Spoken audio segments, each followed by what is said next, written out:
Okay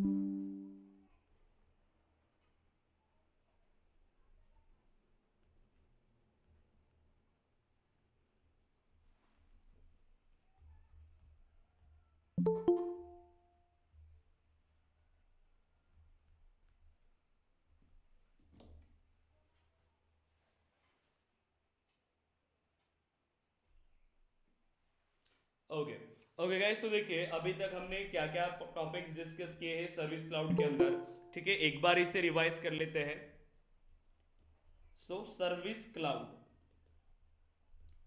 सबसे पहले तो हमने सर्विस क्लाउड के बारे में डिस्कस किया कि सर्विस क्लाउड होता क्या है और क्यों बिजनेस में सर्विस क्लाउड इतना इंपॉर्टेंट है। करेक्ट, क्योंकि हर बिजनेस की नीड है। आफ्टर सेल्स जो सर्विस हमें प्रोवाइड करनी होती है ये काफी इंपॉर्टेंट है। करेक्ट, तो इसके लिए हमने सर्विस क्लाउड का इंट्रोडक्शन दिया, कंप्लीट ओवरव्यू लिया कि सर्विस क्लाउड क्या है, क्यों जरूरी है और कैसे इंप्लीमेंट होता है। Service cloud introduction. अब देखिए, फिर इसके बाद हमने ये डिस्कस किया कि जो केसेस हमारे पास आते हैं वो मल्टीपल टाइप्स के केसेस होते हैं। ठीक है, अब हम क्या कर सकते हैं, कस्टमर्स हमें उन केसेस के बारे में बताएं, उनके इश्यूज के बारे में हमें बताएं, तो इनके लिए हम कस्टमर्स को कुछ ऑप्शंस देते हैं कि आप एक तो डायरेक्ट फोन कॉल करिए, या फिर आप हमें ईमेल करिए, या फिर आप वेबसाइट्स पर जाके टिकट्स रेस करिए, या चैट बॉक्स। करेक्ट, तो ऐसे मल्टीपल वेज हैं जिसके थ्रू हमारे पास क्या आते हैं, केसेस आते हैं। इसमें से हम तो मैन्युअली केस को क्रिएट कर पाएंगे। फिर हमने डिस्कस किया वेब टू लीड। ठीक है, कि वेबसाइट से हमारे पास कैसे लीड आ सकते हैं, सो वेब टू लीड। फिर हमने इंप्लीमेंट किया, okay, web to case, web to case, then email to case. ठीक है, ईमेल टू केस, कि ईमेल से हमारे पास केसेस कैसे आती है। ठीक है, और एक मैन्युअली क्रिएट करेंगे। अब चैट बॉक्स का हम लास्ट में आपको डिस्कस करेंगे क्योंकि उसमें काफी सारी फंक्शनलिटी हमें इंप्लीमेंट करना है। अब ये सपोज करिए हमारा सेल्सोस एनवायरमेंट है, तो हमारे पास हम एक मैन्युअली लीड को क्रिएट करते हैं, या फिर हम वेबसाइट से हमारे पास लीड आ रही है, या फिर ईमेल से लीड्स आती है। अब हमें क्या करना है, मतलब जैसे ये डेटा हमारे पास आएगा केस ऑब्जेक्ट में, एक तो आप मैन्युअली क्रिएट करोगे, या फिर ये वेबसाइट्स के थ्रू आएंगे, या ईमेल्स के थ्रू आएंगे, या चैट के थ्रू आएंगे। जैसे ही केसेस आपके पास आती है तो आपका सबसे इंपॉर्टेंट काम क्या है कि आप इस केस को किसे असाइन कर रहे हो। ठीक है, तो उसके लिए हमने क्या इंप्लीमेंट करना है, केस असाइनमेंट रूल। ठीक है, केस असाइनमेंट रूल। अब हमें इस केस को ऑटोमेटिकली एक ईमेल भी शेयर करना है जिसको हम कहते हैं केस ऑटो रिस्पॉन्स रूल। ठीक है, केस ऑटो रिस्पॉन्स रूल, तो ये पार्ट हमें इंप्लीमेंट करना है। देखिए, तो केस असाइनमेंट रूल हमने डिस्कस किया था क्या गाइस, केस असाइनमेंट रूल हमने डिस्कस किया था क्या? No sir. ओके, ठीक है, तो सभी डिस्कस कर लेंगे। देखिए, तीन चीजें आज हमें डिस्कस करना है। सबसे पहला जो है case assignment, case assignment rule, कि जैसे ही कोई केसेस हमारे पास आती है तो कैसे हम किसी यूजर्स को, जो हमारे पास सपोर्ट एजेंट है, उनको कैसे केसेस को असाइन करें। ठीक है, उसके बाद सेकंड हम इंप्लीमेंट करेंगे केस ऑटो रिस्पॉन्स रूल, कि जो केसेस आ रहे हैं हमारे पास उनको एक ऑटोमेटेड ईमेल जाना चाहिए। करेक्ट, ताकि उनको पता चले कि जो इश्यूज वो फेस कर रहे हैं वो इशू अब हमारे पास आ चुका है, मतलब उसने इन्फॉर्म कर दिया है हमारी तरफ से। अगर उसको एक रिस्पॉन्स जाता है तो वो कंफर्म हो जाता है। ठीक है, कि अभी मेरी यहाँ पर जो इशू है वो सॉल्व किया जाएगा, क्योंकि आप उनको रिप्लाई में भेज दोगे कि 24 आवर्स के अंदर हम उस इशू को रिजॉल्व करने के लिए ट्राई करेंगे। करेक्ट, तो ये इंपॉर्टेंट है, इंगेजमेंट जो होती है, कम्युनिकेशन जो होता है वो इंपॉर्टेंट है। फिर आता है हमारे पास केस एस्केलेशन रूल। ठीक है, केस एस्केलेशन रूल। ठीक है, अब ये न्यू है आपके लिए। देखिए, case assignment rule, case auto response rule, ऐसे ही आपने lead assignment rule, lead auto response rule discuss किया सेल्स क्लाउड के अंदर। लेकिन अब ये केस एस्केलेशन रूल यहां पे इंपॉर्टेंट है, थोड़ा डिफरेंट है। ठीक है, सो वन बाय वन सभी को डिस्कस कर लेते हैं। सबसे पहले हम स्टार्ट करते हैं case assignment rule.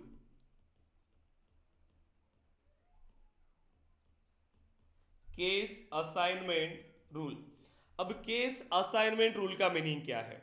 Multiple cases जब हमारे पास आते हैं और ये हमारे सेल्सफोर्स एनवायरनमेंट में स्टोर हो रहे हैं केस ऑब्जेक्ट पे, सो डायरेक्टली आप इसको किसी यूजर्स को अगर असाइन करना चाहते हो, क्योंकि आपके पास तो यूजर्स मल्टीपल है, सो जैसे राज, कुणाल, समीर, मल्टीपल लोग हैं, राजेश, देन साहिल। अब आप मुझे बताइए कि कोई भी केस अगर आपके पास आता है तो आपको तो डिस्ट्रीब्यूट करना पड़ेगा प्रॉपर, कि आप इसको कैसे असाइन करोगे। ठीक है, अब जो कोई बंदा है जो पेमेंट के केसेस को सॉल्व करने के लिए माहिर है तो उसे ही असाइन करना पड़ेगा। मतलब बेस्ड ऑन क्राइटेरिया आप केसेस को असाइन कर सकते हो। कैसे असाइन कर पाएंगे? Based on criteria, based on criteria, क्योंकि अब ये हमारे हाथ में है कि कौन सी केस हमें किसे असाइन करना है। ठीक है, सो क्या होगा कि अगर देखिए, अगर हमारे पास अभी आपने देखा होगा कि आप अगर एसी चला रहे हो, ठीक है, आपके घर में एसी है, सो आपने क्या किया, अब एसी जो कंपनी है, जैसे आपने वोल्टास का एसी लिया, अब ये एसी तो मल्टीपल सिटीज में है, राइट, लेकिन अभी हो आप नागपुर में, सो आपने इनको इंक्वायरी किया, आपने इसको वेबसाइट्स के थ्रू या फोन कॉल्स के थ्रू आपने कंप्लेंट किया। सो अब वो कंप्लेंट किसके पास जाएगा? वो किसी दूसरी सिटी को असाइन होगा क्या? अगर आप नागपुर में है, वो पुणे की टीम को असाइन करेगा क्या केस, कि यहाँ पर देखिए, यहाँ पर जाके आप चेक कर लीजिए कि वहां पर क्या प्रॉब्लम है? पुणे से असाइन होगा क्या? नो, जो भी आपका नियर बाय लोकेशन है, जो भी आपका नियर बाय लोकेशन है उनको असाइन किया जाएगा। मतलब एक क्राइटेरिया के बेस पर उसने असाइन किया ऑटोमेटिकली। ये कौन कर रहा है? सिस्टम असाइन कर रहा है प्रॉपर। ऐसा ना हो कि आपने यहां पर क्वेरी किया किसी और जगह से और वो जा रहा है किसी और जगह पे, तो वो इशू कभी सॉल्व ही नहीं हो पाएगा। करेक्ट, क्योंकि वो टीम यहां पर तो नहीं आ पा सकती। तो ये इस तरीके से डिजाइन किया जाता है कि जिस नियरेस्ट लोकेशन से आपने इशू को यहां पर अगर सेंड किया है, तो उसी नियर बाय लोकेशन पर जो उनके सर्विस सेंटर्स होंगे उनको ही वो केस असाइन किया जाएगा। ठीक है, वैसे ही यहां पर हम इंप्लीमेंट करेंगे कि कोई भी केस अगर हमारे पास आता है, अब वो किसे असाइन करना है ये आपके हाथ में है। बेस्ड ऑन क्राइटेरिया आप उसे असाइन कर सकते हो। ठीक है, अब असाइन किसे कर पाएंगे? सबसे पहले तो आप असाइन कर सकते हो यूजर्स को, यूजर्स, या सेकंड होता है आपके पास क्यूज। एक तो यूजर को असाइन करो या क्यू को असाइन करो। डिफरेंस क्या है यूजर और क्यू में, बताइए? यूजर और क्यू में क्या डिफरेंस है, बताइए guys? User in the sense one user and queue in the sense multiple users. Correct, ये जो है ये एक सिंगल यूजर है, एक सपोर्ट एग्जीक्यूटिव है ये। ठीक है, अब आप डायरेक्टली इसे भी असाइन कर सकते हो, लेकिन क्या होता है कि अगर आप एक क्राइटेरिया अगर मैच किया और ये इसे असाइन करा, तो अकेले को अगर एक सेम क्राइटेरिया के अगर मेरे पास केसेस आते हैं तो वो एक को ही असाइन होते जाएंगे। तो इससे क्या होगा कि एक ही यूजर पे वर्कलोड ज्यादा जाएगा। ठीक है, राज पे ही वर्कलोड ज्यादा जाएगा और वो अकेला कितने केसेस को हैंडल कर पाएगा, राइट? तो इसके लिए अब क्या है सॉल्यूशन, कि आप वर्कलोड को डिस्ट्रीब्यूट करना चाहते हो तो आप टीम में काम करिए।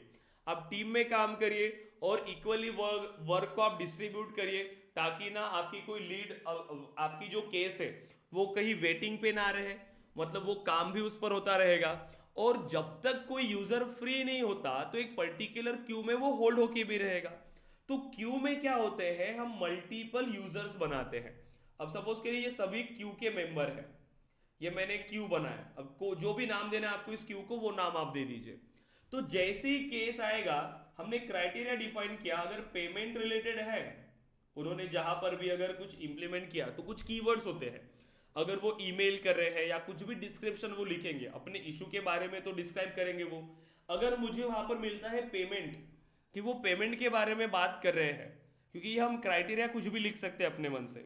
सो अगर वो पेमेंट के बारे में बात कर रहे हैं, सो पेमेंट को हैंडल करने के लिए मेरे पास जो टीम है, सो पेमेंट इश्यूज, तो मैंने यहाँ पर एक क्यू बना के रखा पेमेंट इश्यूज। तो ये सबसे पहले इसी क्यू में चला जाएगा पेमेंट इश्यूज के।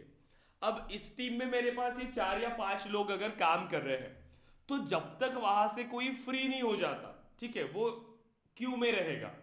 फिर यहां से जो भी फ्री हो जाएगा, एक तो खुद से उसको सिलेक्ट कर सकता है, अपने आप को असाइन कर लेगा, या फिर ये हम ऑटोमेटिकली असाइन करेंगे ओमनी चैनल के थ्रू, ठीक है, जो आगे जाके हम इंप्लीमेंट करेंगे ओमनी चैनल, तो उसके थ्रू हम ये असाइन कर सकते हैं। लेकिन डायरेक्टली यूजर को ना असाइन करते हुए आप क्यू को असाइन करते हो, मतलब जब तक आपके सपोर्ट एग्जीक्यूटिव फ्री नहीं हो जाते, वो केस आपके उसी क्यू में होल्ड होके रहेगा। हम किसी यूजर को असाइन नहीं करेंगे, क्योंकि क्या होगा, अगर आपने डायरेक्टली यूजर को असाइन किया तो एक पे ही वर्कलोड ज्यादा जाएगा। और इस पर हम क्या करते हैं कि हर एक लीड को सॉल्व करने के लिए एक स्पेसिफिक टाइम भी दे रहे हैं, किसे, यूजर्स को। तो फिर अगर वो मल्टीपल केसेस लेके बैठा है, उसको पता नहीं वो किसी और केस पे काम कर रहा हो, डायरेक्टली आपने असाइन कर दिया, तो वो तो काम नहीं कर पाएगा प्रॉपर इतने सारे केसेस पे। तो हम मैक्सिमम कैपेसिटी जब चाहे वो इंप्लीमेंट कर सकते कि मैक्सिमम कैपेसिटी उनका 5, कि उनके पास एट अ टाइम 5 केसेस होनी चाहिए, 5 से ज्यादा उनको असाइन नहीं हो सकती। अगर उनके पास 5 केसेस है उनके हाथ में, तो वो दूसरी केस उनको असाइन नहीं हो गई, किसी और को असाइन होगी जिसके पास वर्कलोड कम है, ठीक है। अगर जैसे ही उनका एक, सभी के पास 5 है, सभी के पास 5 केसेस पे काम हो रहा है, अब जैसे ही इनका एक केस रिजॉल्व हो गया, इसके पास आ गए अभी 4, तो ये डायरेक्टली इसे ही असाइन कर देगा। तो ये हम इंप्लीमेंट कर सकते हैं, सब कुछ ऑटोमेट यहाँ पर कर सकते हैं, ठीक है। सो यहाँ आपके हेल्प करता है queues. Okay, so case assignment rule में आप क्यू को असाइन करिए या फिर आप यूजर्स को असाइन करिए, जैसे आपकी रिक्वायरमेंट है। हमने लास्ट सेशन में एक क्यू बनाया था, क्योंकि जब हमने वेब टू केस को इंप्लीमेंट किया तभी हमने बताया कि अगर हमारे पास वेबसाइट से कोई लीड्स आती है तो एक पर्टिकुलर क्यू को असाइन करें, तो वो भी हमारा वर्क कर जाएगा। यहां पे देखिए, सो हम चलते हैं सिंपल सेटअप एंड यहां पे सर्च करिए case assignment rule. Case assignment rule, देखिए आ गए हम केस असाइनमेंट रूल में। यहां पर आपको एक चीज ध्यान में रखना है, एट अ टाइम कोई एक ही केस असाइनमेंट रूल एक्टिव हो सकता है। देखिए, automatically assigns cases to users और queue based on criteria you define. तो जो क्राइटेरिया आप डिफाइन करोगे उस क्राइटेरिया के बेस्ड पे ये केसेस असाइन होती है, ठीक है। So you can create multiple rules but only one rule can be active at a time. Eight a time सिर्फ कोई एक ही रूल एक्टिव होगा, लेकिन अब इस एक रूल के अंदर आप मल्टीपल रूल एंट्रीज बना सकते हो। बाय डिफॉल्ट अब ये स्टैंडर्ड असाइनमेंट रूल एक्टिव है। अगर मैं कुछ न्यू क्रिएट कर रहा हूं, देखिए न्यू, सो केस असाइनमेंट, ठीक है, देन एक्टिव, जो भी नाम आपको देना है आप यहां पर रख सकते हो। देखिए मैंने सेव किया, अब मैंने इसे एक्टिव किया तो जो प्रीवियस वाला था देखिए स्टैंडर्ड, वो डीएक्टिवेट हो गया ऑटोमेटिकली, क्योंकि eight a time only one assignment rule can be activated. तो जैसे आप इसको ओपन करोगे अभी, सो आप इसमें मल्टीपल रूल एंट्रीज बना सकते हो, जितनी चाहे उतनी रूल एंट्रीज आप बनाओ, लेकिन एक्टिव एक ही रहेगा। जो केस असाइनमेंट रूल है वो at a time only one. So अब जो रूल एंट्रीज हमें यहां पे चाहिए, सो देखिए न्यू पे क्लिक करेंगे अब हम, एंड अब देखिए सॉर्टिंग ऑर्डर हमें प्रोवाइड करना है, क्योंकि एंट्रीज आप मल्टीपल दे रहे हो। सो पहले कौन सी रूल एंट्री एग्जीक्यूट हो, फिर कौन सी रूल एंट्री एग्जीक्यूट हो, तो ऐसे आप सीक्वेंस बता सकते हो, एक सॉर्टिंग ऑर्डर बता सकते हो। अगर मैं इसको सॉर्टिंग ऑर्डर दे रहा हूं 1, तो पहले यही क्राइटेरिया मेरा चेक किया जाएगा। अगर ये क्राइटेरिया फॉल्स होता है तो ही सेकंड क्राइटेरिया चेक किया जाएगा। अगर हमारे फर्स्ट क्राइटेरिया में ही कंडीशन मैच हो गई और वो केस किसी को असाइन हो रहा है, सो बाकी चाहे आपने कितने भी क्राइटेरिया डिफाइन किया होगा वो चेक नहीं होंगे, ठीक है। जब तक वो कंडीशन ट्रू नहीं होती तभी तक वो चेक करता है। जहां पर भी कंडीशन मैच हो गई तो केस असाइनमेंट रूल आपका स्टॉप हो जाएगा, ठीक है। सो जो भी क्राइटेरिया अब आपको डिफाइन करना है, देखिए सो फील्ड्स हमने यहां पर इंप्लीमेंट किया कि अगर केस ओरिजिन, ठीक है, इक्वल्स, अब जो भी आपको रखना है सो फोन रहे चाहे ईमेल रहे, या फिर क्या करते हैं ईमेल और वेब वाले अलग रखते हैं, फोन वाले आप अलग रख सकते हो, ठीक है। सो ईमेल और वेब है तो असाइन करेंगे क्यू को, और जो हमने लास्ट टाइम क्यू क्रिएट किया था Ksoft कोर्स सपोर्ट, इसको असाइन कर लेंगे, ठीक है। And then save. देखिए सिंपल है, क्या क्या हमने यूजर और क्यू, और यहां से हमने क्रिएट कर लिया। सो सेव। अब हम क्या करते हैं और एक क्यू बनाते हैं, ठीक है, और एक क्यू बनाते हैं। सो यहां से एक और क्यू बनाइए। सो क्यूज, उसमें बेसिक सभी क्यूज को ऐड कर लेंगे। सो न्यू, सो लेबल,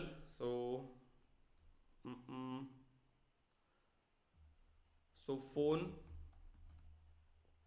केसेस, ठीक है, फोन केसेस क्यू, जो भी नाम देना है आपको। जो फोन से आने वाली केसेस को हम यहां पर होल्ड करेंगे, फोन केसेस क्यू।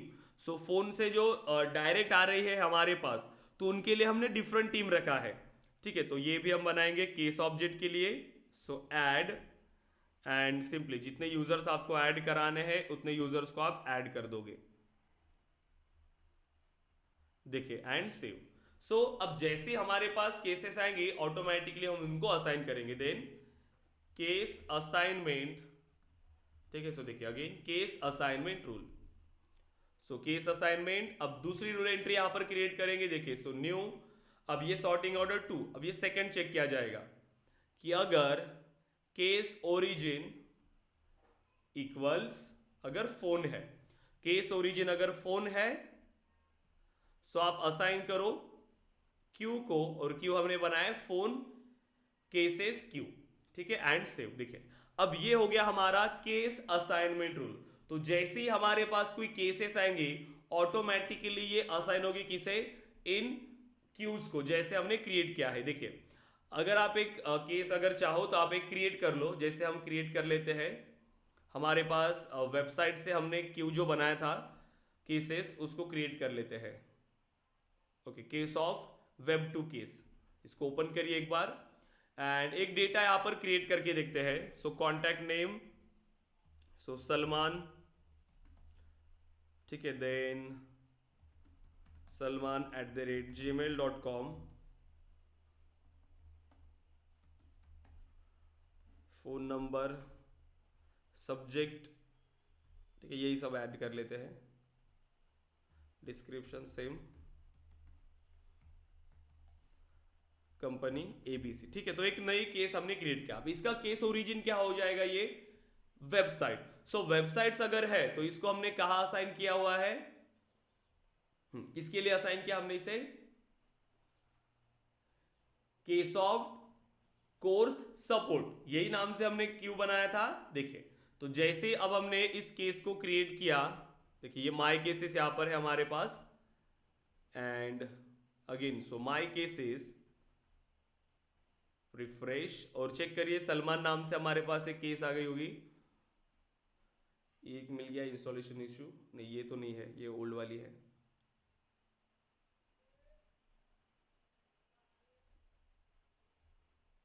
ठीक है, so all open cases, okay, installation issue, yes, ये हो गया आज का। ठीक है, तो देखिए 827, तो ये हमारी केस यहां पर क्रिएट हो गई। अब देखिए ये किसे असाइन होने चाहिए, क्योंकि हमने क्राइटेरिया डिफाइन किया हुआ है। सो Ksoft कोर्स सपोर्ट, करेक्ट। तो जैसे ही क्राइटेरिया मैच किया ऑटोमेटिकली ये असाइन कर लेगा। लेकिन अगर आप एक मैन्युअली केस को क्रिएट करते हो तब आपको पता है कि ये किसे असाइन होगा। अब ओनर कौन है, जैसे मैं केस क्रिएट कर रहा हूं, मैं भी एक यूजर हूं, Ksoft यूजर, ठीक है।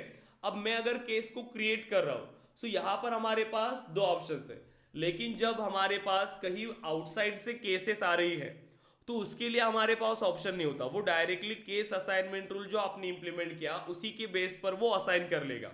लेकिन जब आप मैन्युअली क्रिएट करते हो तो हो सकता है कि जो केस को क्रिएट कर रहा है हमें वही ओनर चाहिए, या फिर ऐसी भी रिक्वायरमेंट हो सकती है कि जो हमारे केस असाइनमेंट रूल है उसी के बेस पे वो असाइन हो। सो अब ये आपके हाथ में होता है। देखिए जब भी आप मैन्युअली केस को क्रिएट कर रहे हो, यहां पर अगर आप चेक करो तो एक चेकबॉक्स हमें मिलता है, assign using active assignment rules. अब ये आपके हाथ में है, अगर आप एक केस क्रिएट कर रहे हो तो आप क्या चाहते हो कि ये एक्टिव असाइनमेंट रूल के हिसाब से असाइन करना चाहिए, या अगर आप क्रिएट कर, देखिए मैं कौन हूं, केस ऑफ एजुकेशन, जो केस का ओनर होगा, मतलब बाय डिफॉल्ट जो करंट लॉग्ड इन यूजर है, जो इस केस को क्रिएट कर रहा है, बाय डिफॉल्ट वो ही ओनर होता है, ठीक है। तो इसीलिए बाय डिफॉल्ट ये हमें ओनर शो कर रहा है। लेकिन अगर आप ये चाहते हो कि चाहे कोई भी क्रिएट करो, अगर मैं भी क्रिएट कर रहा हूं, मैं चाहता हूं मैं ओनर ना रहूं, ये जो यहां पर असाइनमेंट टूल है उसी के हिसाब से ये असाइन हो जाएगा, तो आप क्या कर सकते हो, यहां पर असाइन यूजिंग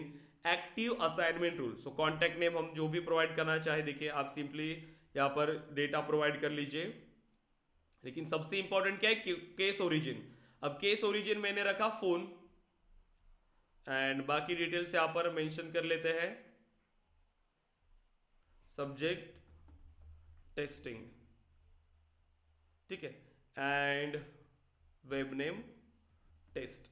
अब देखिए, अब मैंने क्या सिलेक्ट किया, assign using active assignment rule. तो जैसे अब आप सेव करोगे, अब चाहे कोई भी ओनर इस रिकॉर्ड को क्रिएट कर रहा हो, लेकिन उसे असाइन नहीं होगा।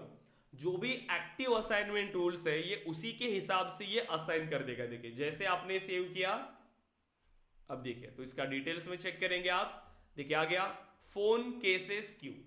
तो क्योंकि हमारा क्राइटेरिया क्या था कि अगर केस ओरिजिन फोन है तो आप किसे असाइन करोगे, फोन केसेस क्यू को। तो जो एक्टिव असाइनमेंट रूल्स है उसके हिसाब से हमने इसको असाइन किया। लेकिन ध्यान में रखना कि जब भी आप मैन्युअली केस को क्रिएट करते हो तो आपके पास में ये ऑप्शन होता है कि आपका जो करंट लॉग्ड इन यूजर है क्या वो ही ओनर रहेगा। अगर आपने चेकबॉक्स को क्लिक नहीं किया तो जो क्रिएट कर रहा है वो ही ओनर रहेगा। लेकिन अगर आपने चेकबॉक्स को क्लिक किया कि assign using active assignment rules, तो जो असाइनमेंट रूल्स है उसके हिसाब से फिर ये असाइन कर देगा। अब जैसे आपकी रिक्वायरमेंट रहेगी उस तरीके से आप इंप्लीमेंट कर पाओगे।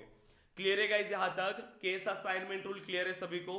यस, अक्षदा, अमित, आनंद, Asif, Jonty, Nikhil, Pratiksha, Roshan, Rupali, Yes, sir. समृद्धि, साइली, शुभम, Yes, sir. विकास, क्लियर है all students? Yes, sir. Okay, अब हमें इंप्लीमेंट करना है गाइस सेकंड, जो है केस ऑटो रिस्पॉन्स रूल। अब हमें इंप्लीमेंट करना है ऑटो रिस्पॉन्स। अभी ठीक है, हमने केसेस भी असाइन कर लिया, यहां से हमारे पास केसेस आ रही है, अब ये केसेस असाइन भी हो रही है। अब हमें इंप्लीमेंट करना है इसमें case auto response rule, case auto response rule, auto response rule. अब हमें केस को ऑटो रिस्पॉन्स रूल शेयर करना है, मतलब ऑटोमेटेड ईमेल शेयर करना है। जैसे ही हमारे पास ये केसेस आती है हमारे ऑब्जेक्ट पे, केस ऑब्जेक्ट पे, अब उनको ऑटोमेटिकली एक केस सेंड करना जरूरी है, मतलब एक ईमेल सेंड करना जरूरी है, ठीक है। क्योंकि जैसे ही हमारे पास केस आ रही है तो हम उसी टाइम पर तो उसको वर्क करना स्टार्ट नहीं करेंगे, बट एटलीस्ट हम उनको बता सकते हैं कि आपकी जो क्वेरी है वो हमारे सिस्टम में रजिस्टर्ड हो चुकी है, और जितना जल्दी हो सकता है उतना जल्दी हमारी टीम आपकी केस को सॉल्व करने के लिए ट्राई करेगी। मतलब उनको एक कंफर्मेशन हमने सेंड कर दिया, ठीक है, कि आपका जो इशू था वो हमारी तरफ पहुंच चुका है, अब बाकी काम हम कर लेंगे, ठीक है, तो वो श्योर हो जाएगा।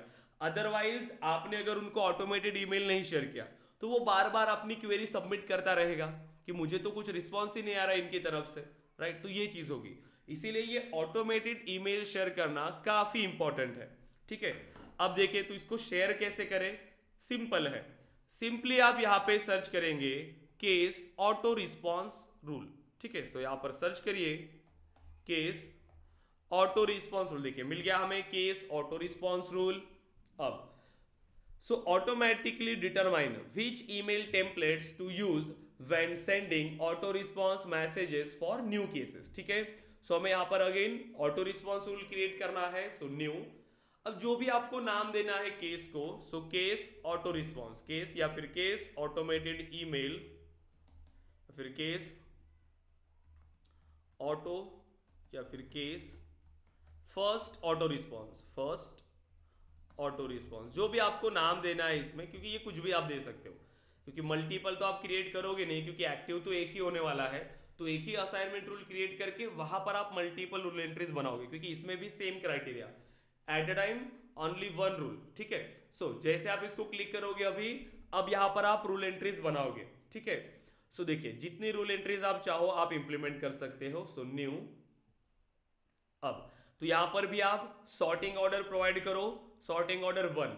अब यहां पे जो क्राइटेरिया है वो मैंडेटरी नहीं है, ठीक है, ये जो क्राइटेरिया है वो मैंडेटरी नहीं है।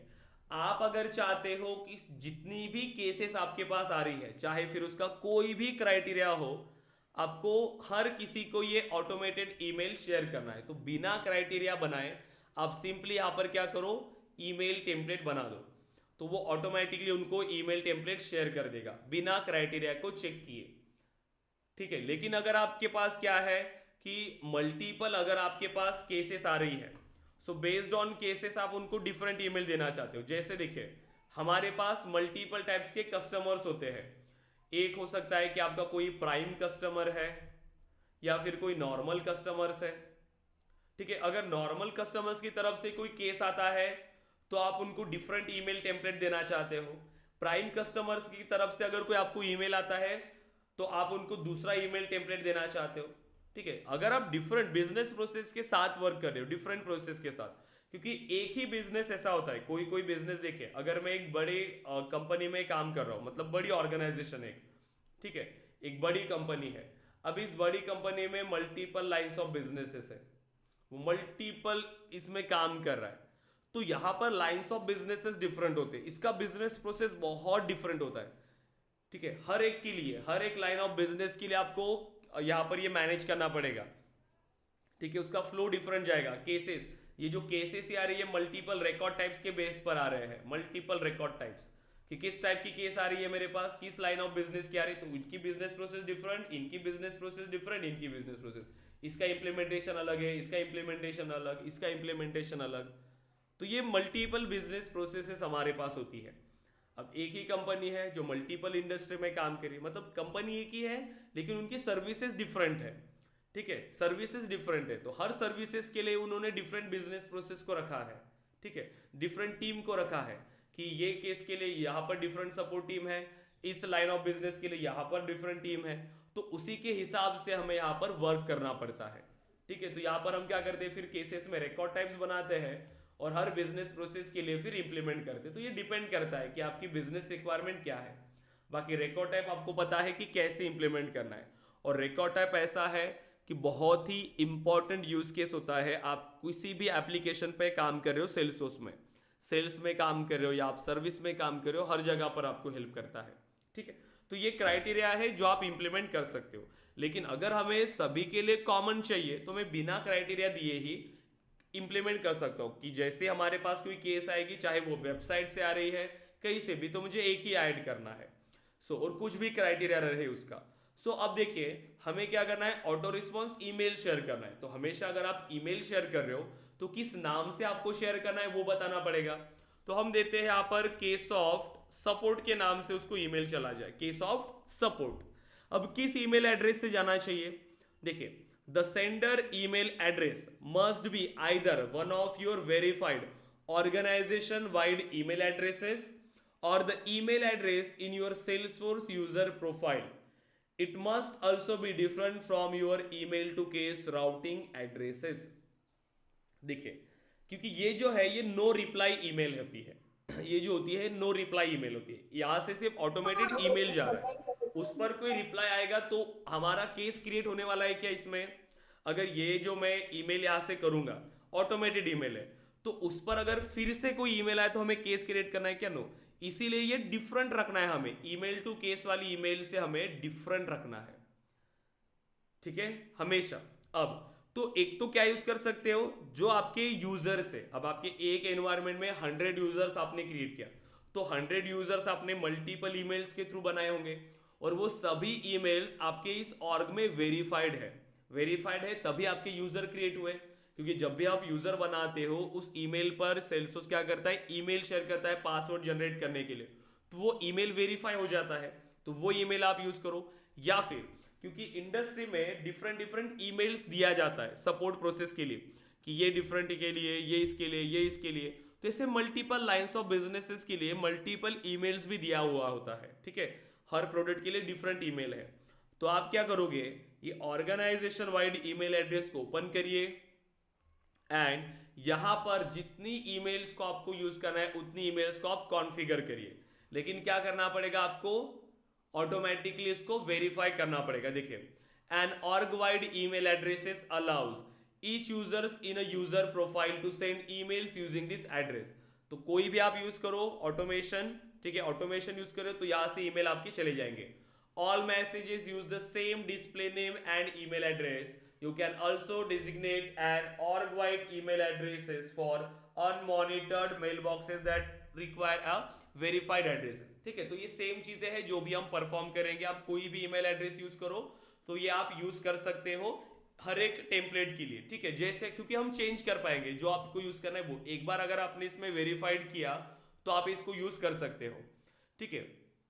Organisation wide email addresses for user selection and default no reply use, क्योंकि इस पे कोई ईमेल नहीं आने वाले तो इसलिए हमें सेपरेट क्रिएट करना होता है इसे। सो सिंपली ऐड कर दोगे क्योंकि ये यूज केस है, मल्टीपल जगह पर आप इसको यूज करते हो। अब देखिए, सो डिस्प्ले नेम क्या होना चाहिए, ईमेल एड्रेस क्या है, पर्पस क्या है, ठीक है। अब सभी प्रोफाइल के लिए आपको इसे अवेलेबल रखना है तो आप इसको सिलेक्ट कर सकते हो। स्पेसिफिक प्रोफाइल के लिए रखना है तो स्पेसिफिक प्रोफाइल के लिए आप रखते हो, ठीक है, जैसे आपको चाहिए वैसे। फिर जैसे आप इसको सेव करोगे, देखिए अगर मैं यहां पर क्रिएट कर रहा हूं, सो Ksoft प्रोडक्ट टीम, ठीक है, email address so Ksoft abc123@gmail.com। मैं ऐसे यहां पर एक डमी ईमेल एड्रेस क्रिएट कर रहा हूं, ठीक है। Allow all profiles to use this from address, तो ये सभी प्रोफाइल के लिए मैं अलाउ रखना चाहता हूं, ठीक है, एंड सेव। अब मैंने एक ईमेल यहां पर बनाया, लेकिन जब तक आप वेरीफाई नहीं करोगे इसे आप यूज नहीं कर सकते। देखिए, वेरिफिकेशन रिक्वेस्ट सेंड, तो ये वेरिफिकेशन रिक्वेस्ट चली गई लेकिन ये वेरीफाइड नहीं होगा जब तक आप फिर उस ईमेल पर जाके उसे वेरीफाई नहीं करोगे, तब तक आप इस ईमेल एड्रेस को यूज नहीं कर सकते, ठीक है। तो हमें क्या करना पड़ता है, इसको वेरीफाई करना पड़ता है। जब आप इसको वेरीफाई करोगे तभी ये आपके पास अवेलेबल होगा। तो इस तरीके से आप यहां से वेरीफाई कर सकते हो, फिर इन ईमेल्स को आप यहां पर यूज कर पाओगे। तो डिफरेंट बिजनेस प्रोसेस के लिए फिर आप इसको यूज कर सकते हो, ठीक है। सो जब भी जो मेरे पास यूजर है मैं वही ईमेल एड्रेस यूज करूंगा जो मेरा लॉग्ड इन यूजर है, क्योंकि ये वेरीफाइड ईमेल एड्रेस है, ठीक है। सो रिप्लाई टू एड्रेस, अगर आप चाहते हो कि अगर रिप्लाई करता भी है तो वो अनदर ईमेल एड्रेस पे आए तो वो आप यहां अप्लाई कर सकते हो, ठीक है। देन ईमेल टेम्पलेट, अब क्या ईमेल टेम्पलेट आपको देना है। सो बाय डिफॉल्ट हमारे पास ये जो क्लासिक ईमेल टेम्पलेट्स है आप इनका यूज कर सकते हो, लेकिन इंडस्ट्री में हमें ईमेल टेम्पलेट्स दिए जाते हैं कि फर्स्ट ईमेल का रिस्पॉन्स कैसे होना चाहिए। फिर जब कस्टमर अगर कोई सपोर्ट एग्जीक्यूटिव स्टार्ट करता है वर्किंग तो उसका ईमेल टेम्पलेट, तो कोई भी कस्टमर यहाँ पे जो भी ऑटोमेटेड ईमेल शेयर करता है वो ऑलरेडी बने हुए होते हैं वो टेम्पलेट। लेकिन जो कम्युनिकेशन हो रहा है कि अगर मुझे कुछ डिटेल चाहिए कस्टमर की तरफ से कि मुझे आप ये डिटेल शेयर करो, तो ये कस्टमर फिर खुद से टाइप करेगा। कहाँ से, केस ऑब्जेक्ट पर हमारे पास होता है ईमेल्स का, अब यहाँ पर ऐड नहीं हुआ है वो, ओके फीड में है क्या, ठीक है, यहाँ से। तो जैसे वो ईमेल्स को क्लिक करेगा, यहाँ पर भी नहीं है ये, तो यहाँ पर रिप्लाई का मैसेज आपको मिल जाता है। जब अगर कोई ईमेल आएगा हमारे पास तो रिप्लाई का ऑप्शन मिलेगा, ठीक है। तो वहीं से आप डायरेक्टली रिप्लाई कर सकते हो, या फिर आपको इसे और चेंज करो तो यहाँ पर मिल जाएगा आपको ऑप्शन, ठीक है। तो यहाँ से आप ईमेल सेंड कर रहे हो तो ये क्या होगा, अगर मुझे सिर्फ उसको ईमेल शेयर करना है तो मैं यहीं से डायरेक्टली कर सकता हूँ। लेकिन जो ईमेल सारे जो कम्युनिकेशन हो रहा है तो वो यहाँ पर आप कर सकते हो कि जितने भी ईमेल्स आपके पास आएंगी वो यहाँ पर मुझे मिलेगी। अगर उस पर्टिकुलर ईमेल पर मुझे रिप्लाई करना है तो मैं यहीं से कर सकता हूँ, ठीक है। तो जितना भी कम्युनिकेशन होता है मैसेजिंग टाइप का, जैसे व्हाट्सएप पे आपको मैसेज होते हैं ना इनकमिंग आउटगोइंग, वो सभी इस तरीके के रिप्लाईज यहाँ पर भी हमें शो होते हैं, ठीक है। सर्विस क्लाउड का जितनी भी रिप्लाईज हमारे पास आ रहे हैं सेम केस के रिलेटेड, तो उसके लिए वो डिफरेंट केस नहीं बनाता, वो उसी केस के रिलेटेड में ऐड हो जाता है एज एन कम्युनिकेशन, ठीक है। तो वो कम्युनिकेशन की तरह यहाँ पर आपको शो होते हैं। हर बार वो केस क्रिएट नहीं करेगा, उसी केस को ऑटोमेटिकली वो रिलेट कर देता है, ठीक है। सो रिप्लाई के आने पे तो आप यहाँ पर अप्लाई करेंगे प्रॉपरली। सो जो भी आपको ईमेल टेम्पलेट आपको रखना है फिलहाल के लिए, हम एक बेसिक सा ईमेल टेम्पलेट यहाँ पर रख देते हैं। सो चेक कर लेते हैं कौन सा हमारे पास है जो हमारे काम का होगा।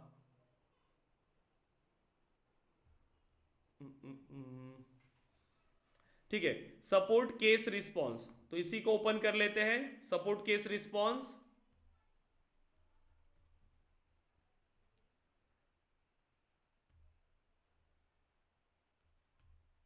ओपन नहीं हो रहा है कि ये, ठीक है, अंदर से इसको ओपन करना पड़ेगा। तो फिलहाल के लिए सिलेक्ट कर लेते, क्योंकि रिस्पॉन्स के लिए तो वही हमें प्रोवाइड किया होगा। अदरवाइज अगर आप क्रिएट करना चाहते हो तो आप खुद से क्रिएट कर सकते हो, ठीक है। And then save. अब जैसे ही हमने इसको इंप्लीमेंट कर दिया, तो जब भी आप कोई केस अब क्रिएट करोगे, ये ऑटोमेटिकली ईमेल शेयर कर देगा।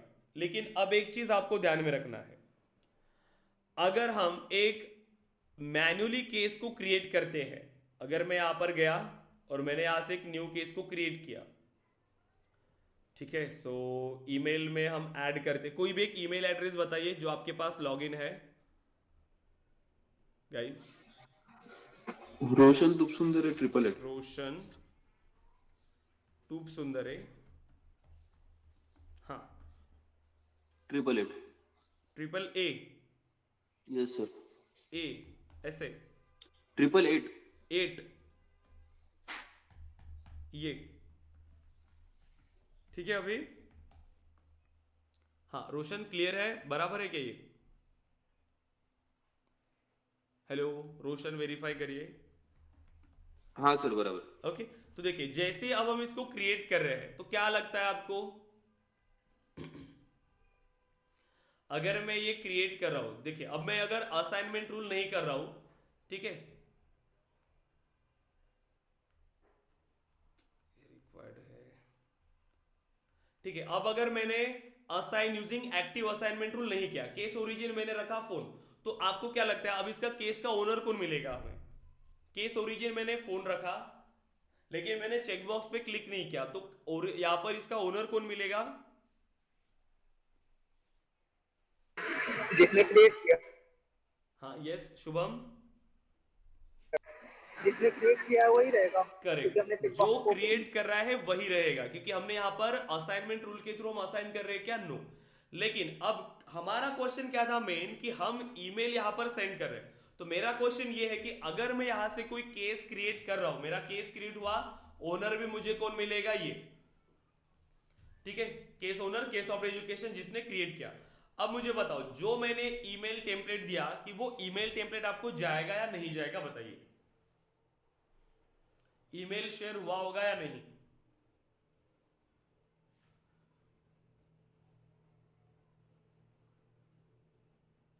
क्या लगता है आपको? ईमेल शेयर होगा या नहीं होगा?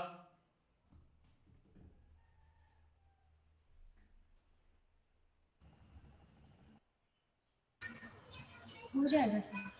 हो जाएगा। बाकी स्टूडेंट्स?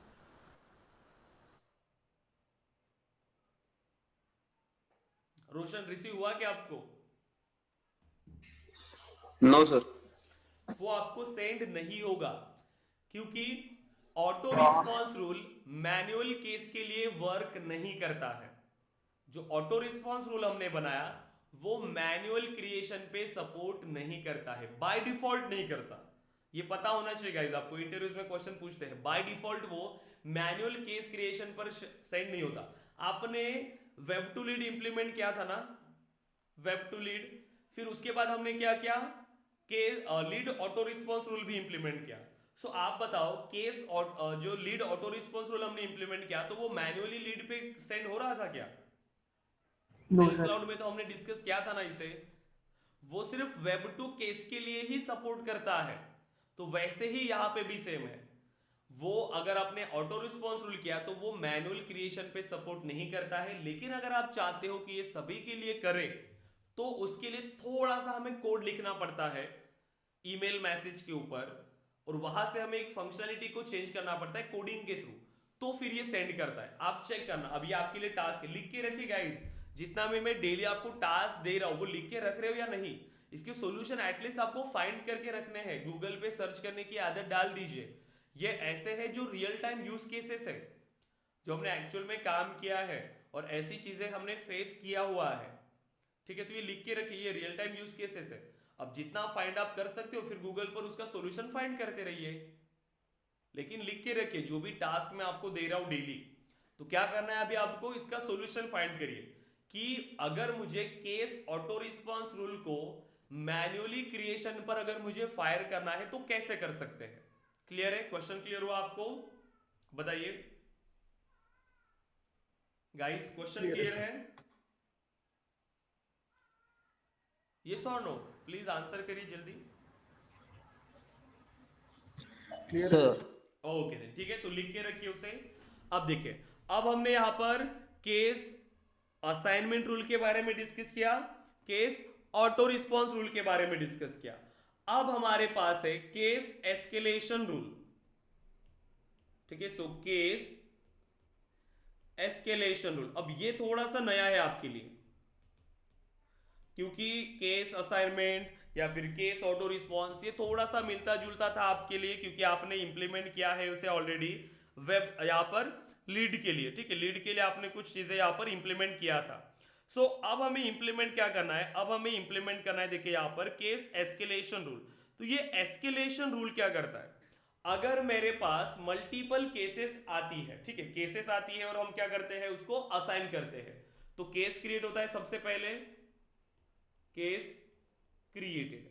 जैसे केस क्रिएट हुआ हम क्या करते हैं, इसको असाइन कर देते हैं. Assign to a user.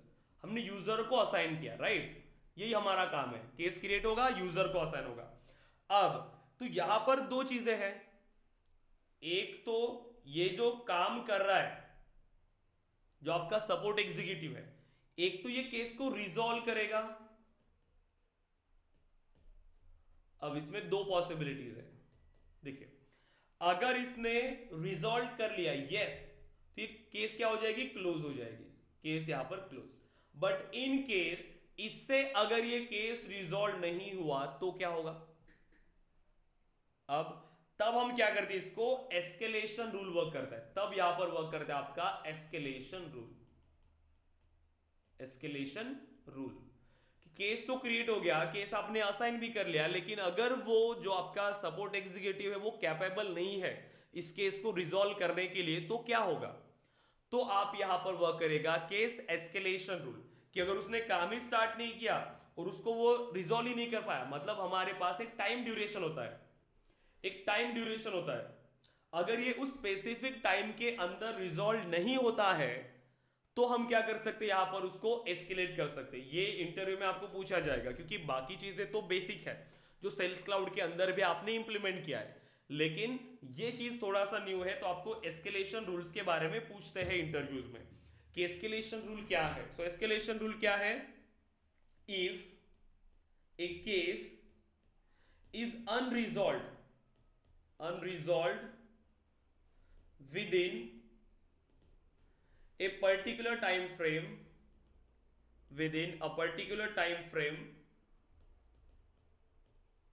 और ड्यूरेशन. अगर ये केस पर्टिकुलर टाइम पीरियड के लिए उस टाइम तक अगर ये इनरिजॉल्व रहती है, अनरिजॉल्व है, तो क्या करेंगे? तो यहां पर आपका वर्क करेगा escalation rule. In this case escalation rule,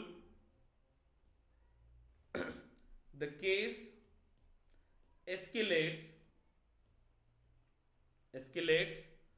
from, ठीक है. अब जिसको असाइन किया हुआ है, असाइंड टू द अप्रोप्रिएट, जिसके लिए भी आप देखें, अब ये आपके हाथ में है कि आप एस्केलेट करने के बाद किसे असाइन करना चाहते हो. ठीक है, टीम और यूजर. ठीक है, किसी टीम को या फिर किसी यूजर को, जो भी, अगर आपका कोई सुपीरियर है, सुपरवाइजर जो हो सकता है, या फिर कोई भी जो आपका मैनेजर है, जो भी आपके सीनियर लेवल पे है, तो उसे आप क्या कर सकते हो, असाइन कर सकते हो. ठीक है, आपके सीनियर को आप असाइन कर सकते हो जैसे आपको चाहिए वैसे. सो अगर कोई केस पर्टिकुलर टाइम फ्रेम के अंदर रिजॉल्व नहीं होता है, उस टाइम ड्यूरेशन तक रिजॉल्व नहीं होता है, तो यहां आपका एस्केलेशन रूल क्या करता है? ये एस्केलेशन रूल उस केस को एस्केलेट कर देता है और असाइन करता है, रीअसाइन करता है किसी अनदर यूजर को. और वो तो आपको ही डिफाइन करना है कि आप किसे असाइन करोगे, क्योंकि ये ऑलरेडी मेंशन किया जाता है. जब भी हम इंप्लीमेंट करते हैं उससे पहले हमें इसको इंप्लीमेंट करके रखना पड़ेगा. जब भी हम कोई सर्विस क्लाउड का एप्लीकेशन बना रहे हैं उसी टाइम पर हम इसे इंप्लीमेंट करके रख देंगे कि अगर नहीं होता है उस यूजर से सॉल्व, तो कब उसको एस्केलेट करना है. जैसे कि हम टाइम दे सकते हैं कि 5 आवर्स या 10 आवर्स, ये इंपॉर्टेंट है. अब ये तो क्लियर है कि एस्केलेशन रूल होता क्या है कि अगर with in a time period अगर आपकी केस रिजॉल्व नहीं होती है तो आपकी केस को हम रीअसाइन करेंगे। किसे? आपका कोई भी जो सीनियर लेवल पे है या किसी अनदर टीम को आप असाइन कर सकते हो। ठीक है, अब इसके लिए अगेन इसको इंप्लीमेंट करने के लिए आपको जाना होगा केस एस्केलेशन रूल। ठीक है, देखिए केस डायरेक्टली मॉनिटरिंग आ रहा है हमारे पास।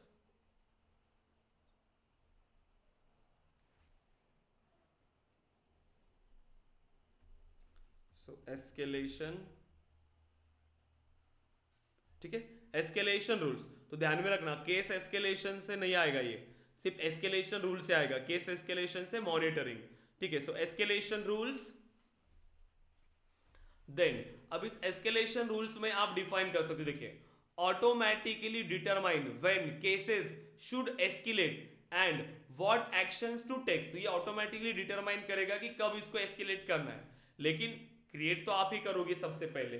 ठीक है, then after you create a rule select it from the rules list and add rule entry. Same चीजें हैं, यहां पर भी एक एक्टिव है तो हम एक नया बना लेते हैं। सो केस एस्केलेशंस, देन एक्टिव करेंगे इसे एंड सेव। ठीक है, अब देखिए केस एस्केलेशंस अभी एक्टिव है तो इसके अंदर अब हम रूल एंट्रीज बनाएंगे। सबसे पहला रूल एंट्रीज न्यू, तो जो क्राइटेरिया अब आपको डिफाइन करना है वो क्राइटेरिया आप डिफाइन करिए। ठीक है, जैसे कि अगर कोई केस ओरिजिन है कि वेबसाइट से आ रही है या केस ओनर, केस नंबर।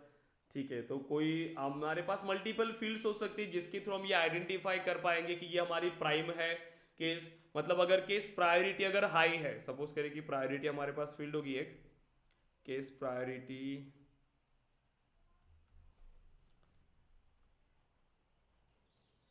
मिल रही है क्या हमें प्रायोरिटी फील्ड?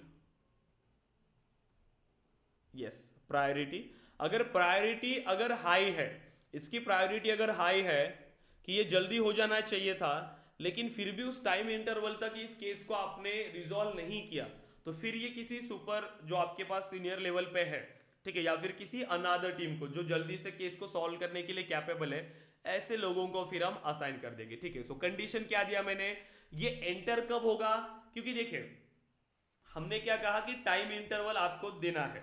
ठीक है, इसको अच्छे से समझना आपको। अगर मैं एक एस्केलेशन रूल बना रहा हूं, मेरे पास एक लीड क्रिएट हुआ, मतलब केस क्रिएट हुआ। ठीक है, अगर मेरे पास एक केस क्रिएट हो रहा है, केस का रिकॉर्ड क्रिएट हुआ, तो ये एस्केलेशन रूल तभी फायर होता है। एस्केलेशन रूल उसी टाइम पर फायर होता है, लेकिन ये एस्केलेट कब होने वाला है? फ्यूचर में। ये सॉर नो, ये फ्यूचर में एस्केलेट होने वाला है ना। एक एक्शन कब परफॉर्म कर रहा है? ये फ्यूचर में। मैंने आज केस क्रिएट किया, क्राइटेरिया क्या दिया था मैंने कि अगर केस का जो प्रायोरिटी है, priority is equal to high, अगर इस केस का प्रायोरिटी हाई है और ये मुझे एस्केलेट करना है, तो ये एस्केलेट कब होगा? फ्यूचर में। लेकिन फायर ये उसी टाइम होगा जैसे ही क्राइटेरिया मैच किया तो ये इसको स्केड्यूल कर देता है। ये इसको ऑटोमेटिकली क्या करता है? स्केड्यूल। अब स्केड्यूल हो जाएगा, क्राइटेरिया मैच हुआ, स्केड्यूल हो गया। अब फिर ये कैलकुलेट होता रहेगा। फिर ये कब परफॉर्म होगा कि अगर मैंने दिया कि 5 आवर्स के बाद, कि 5 आवर्स तक अगर आपने कोई इंप्लीमेंटेशन नहीं है, इस पर कोई प्रोग्रेस नहीं है, 5 आवर्स हो चुके हैं लेकिन ये केस अभी तक रिजॉल्व नहीं हुआ है, तो आप एस्केलेशन यहां पर वर्क करेगा, एस्केलेशन। ठीक है, 1 बजे अगर यहां पर केस क्रिएट हुआ है, ठीक है, तो जैसे 6 बजे तक मैंने यहां पर टाइम ऐड किया कि 6 बजे वो एस्केलेट हो जाएगा। सो अगर उस टाइम इंटरवल तक, क्योंकि स्केड्यूल कब हो रहा है? उसी टाइम जब ये केस क्रिएट हो रहा है, उसी टाइम ये स्केड्यूल हो जाता है। और अगर उस पर्टिकुलर टाइम पीरियड तक ये रिजॉल्व नहीं होता है तो ये एस्केलेशन रूल वर्क होगा और किसी और को असाइन होगा। लेकिन जैसे ही केस क्रिएट हुआ, क्राइटेरिया मैच हुआ, उसी टाइम ये स्केड्यूल हो जाएगा। ये ध्यान में रखना है आपको। वर्क तो वो फ्यूचर में हो जाएगा और उस टाइम पीरियड तक अगर ये रिजॉल्व हो चुकी है तो ये एस्केलेशन रूल यहां से ऑटोमेटिकली डिलीट हो जाएगा। जो भी स्केड्यूल हुआ था वहां से डिलीट हो जाएगा। अब देखिए, तो कंडीशन हमने ऐड किया। अब specify the business hours criteria for this escalation rule, क्योंकि यहां पर वर्क क्या कर रहा है? आपका टाइम पीरियड वर्क कर रहा है। अब मैंने आपको कहा कि 5 आवर्स, मैंने क्या कहा कि कोई भी केस 5 आवर्स में अगर मुझे रिजॉल्व करना है, कौन सी केस? जिसमें केस की प्रायोरिटी क्या है? हाई। सपोज करिए अगर मैं कोई रिकॉर्ड यहां पर क्रिएट कर रहा हूं, ठीक है, अगर बिजनेस आवर्स है, कंपनीज के बिजनेस आवर्स होते हैं, अब बिजनेस आवर्स है हमारे वर्किंग आवर्स कि 9 बजे से काम स्टार्ट होता है और 5 बजे तक ये वर्किंग आवर है हमारे, और मैंने क्या कहा कि 5 आवर्स के अंदर वो केस को रिजॉल्व करना है। अब केस मेरे पास आया 4 बजे, अब केस कब असाइन हुआ? 4 PM को, 4 PM को केस असाइन हुआ, 4 PM टू 5 PM कितना आवर हुआ? Only 1 hour, only 1 hour. अब ये कैसे कैलकुलेट करेगा? आपका वर्किंग आवर तो 5 बजे तक ही था, आपको काम टाइम कितना मिला? सिर्फ 1 आवर का टाइम आपको मिला इस केस को सॉल्व करने के लिए। तो अब ये कैसे होगा कि ये 5 बजे के बाद भी कैलकुलेट होता जाएगा या फिर से आपके वर्किंग आवर्स में आएगा? तो ये टाइम स्किप करके ये 1 आवर है, अब आपका वर्किंग आवर कब स्टार्ट होगा? 9 to 5, ठीक है। तो अब इस 9 से फिर से ये स्टार्ट कर लेगा। देखिए अब कैलकुलेशन कब स्टार्ट करेगा? ये फिर से 9 AM से, क्योंकि आपका वर्किंग आवर्स कब स्टार्ट हो रहा है?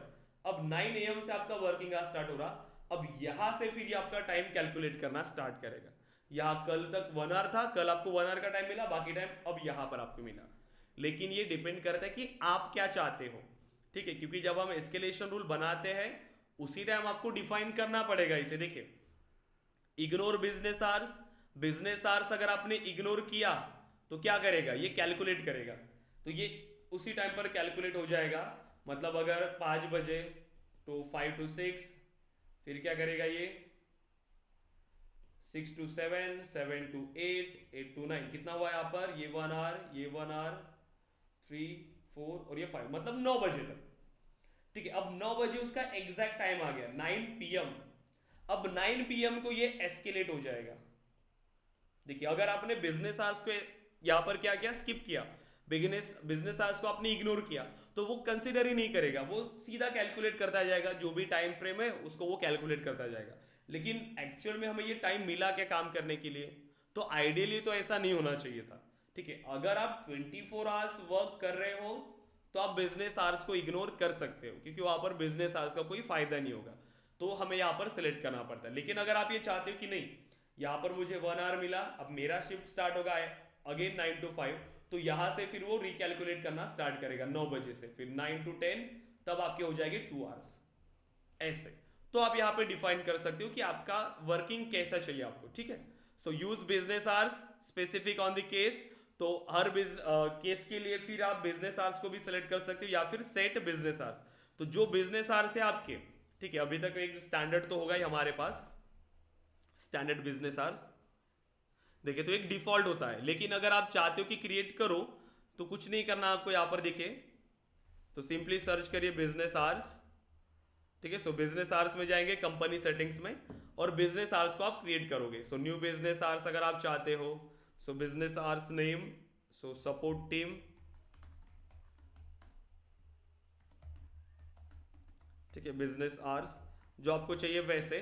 अगर इसे एक्टिव करना है सो एक्टिव, जो हमारा टाइम जोन है, ठीक है, वो आप सिलेक्ट करोगे। इसके लिए तो ढूंढने के लिए बहुत टाइम लगेगा अभी, ठीक है। तो एक जो भी आपका टाइम है वहां से सिलेक्ट कर लेना आप, ठीक है। इसके लिए मुझे अभी टाइम लगेगा सर्च करने के लिए। ओके, तो जो भी है सिलेक्ट कर लोगे। एंड अब 24 अगर आप वर्क कर रहे हो तो ये सिंपल 24 आवर्स आप करिए। लेकिन 24 आवर्स अगर आप नहीं कर रहे हो तो देखिए ये स्टार्ट टाइम क्या चाहिए और एंड टाइम क्या चाहिए वो आपको स्पेसिफाई करना पड़ेगा। क्लियर है? अगर आप इसे डिफॉल्ट रखना चाहते हो फिर इसे डिफॉल्ट मार्क कर लेंगे आप। क्लियर है गाइस यहां तक? सिंपल है, जैसे आपकी वर्किंग है वैसे। So simply business hours ignore कर लेते हैं फिलहाल के लिए, लेकिन जैसे आपकी रिक्वायरमेंट होगी आप वैसे आप डिफाइन कर लेना। अब ये एस्केलेशन जो टाइम है वो कब स्टार्ट करना है, कब से वो स्टार्ट होने चाहिए? जब ये केस क्रिएट हो रहा है तभी, ठीक है। या फिर when the case is created and disabled after case is first modified. एक बार मॉडिफाई किया तो ये डिसेबल्ड हो जाएगा, ठीक है। या फिर based on last modification time, कि अगर किसी एग्जीक्यूटिव ने लास्ट टाइम उसको मॉडिफाई किया, उसके बाद उस पर कोई काम ही नहीं किया, शायद वो उसके ध्यान में ही नहीं रहा उस केस पे काम करना, तो ऐसी केसेस तो यहाँ पर चली जाएंगे ऐसे। अगर उस पर ध्यान ही नहीं रहा उसका तो वो केस तो कभी सॉल्व ही नहीं होगा, तो वो ऑटोमेटिकली एस्केलेट हो जाएगी। अगर उस टाइम इंटरवल तक उसमें कोई इंप्लीमेंटेशन नहीं आया, कोई भी चेंजेस नहीं आए, तो वो सॉल्व ही नहीं होगा और वो ऑटोमेटिकली क्या हो जाएगा, एस्केलेट हो जाएगा किसी यूजर को। लेकिन हम स्ट्रिक्टली फॉलो करेंगे कि जब ये केस क्रिएट हो रहा है उसके एग्जैक्ट 5 आवर्स तक आपको इस केस को रिजॉल्व करना ही है, नहीं कर रहे हो तो एस्केलेट हो जाएगा। देखिए देन सेव। अब यहां पर आपका ये एस्केलेशन में आप एस्केलेशन एक्शन को ऐड कर दोगे कि किसे असाइन करना है। अब हमने एस्केलेशन रूल बना लिया कि ये मॉनिटरिंग मतलब ये स्टार्ट हो जाएगा, एस्केलेशन में उसकी एंट्री हो जाएगी। कब एंट्री हो जाएगी, अगर केस प्रायोरिटी हाई है तो एंट्री हो जाएगी। अब मुझे एक्शन ऐड करना है, एस्केलेशन एक्शन। सो देखिए न्यू। अब हमें बताना पड़ेगा कि किसे हमें असाइन करना है इसको। अगेन देखिए एज ओवर, कि कितने टाइम तक ये वेट करे। सो ये देखिए ये आवर्स में रहेगा, ये ऑटोमेटिकली जो है डेटा ये आवर्स में रहेगा। अगर मैं 5 ऐड करता हूं तो 5 hours 0 minutes, 5 hours 0 minute, 5 hours 5:30 minutes, तो 0 या फिर 30, तो ऐसे इंटरवल आप ऐड कर सकते हो। तो मैं एग्जैक्ट 5 आवर्स देना चाहता हूं। ठीक है, अब किसको असाइन करना है, ऑटो रीअसाइन केसेस। तो मैं असाइन करना चाहता हूं, देखिए यूजर क्यू। अब किसे असाइन करना चाहते हो आप, अगर आपके पास कोई सुपेरियर टीम है तो ऐसी टीम को आप असाइन कर लोगे इसे। ठीक है, तो मैं असाइन करना चाहता हूं फिर से उसी क्यू के अंदर जाना चाहिए, वो फिर से क्यू के अंदर और फिर से किसी यूजर को असाइन हो जाएगा। नोटिफाई करना है क्या, नहीं, मुझे यहां से कुछ भी नोटिफाई नहीं करना, तो सिंपली हम कर देते इसको सेव। ठीक है, अब हम चलते हैं और एक न्यू केस यहां पर क्रिएट करते हैं। सो हम आ गए केसेस में, then new. So case priority हम रखते हैं, ठीक है, केस ओरिजिन रखते हैं फोन, केस प्रायोरिटी रखते हैं हाई, वेब नेम रखते हैं राजकुमार, web email so Raj Kumar, ठीक है, सो राज कुमार @gmail.com। ठीक है, and assign using active assignment rules. ठीक है, अब ये असाइनमेंट रूल्स पे वर्क करेगा एंड देन सेव।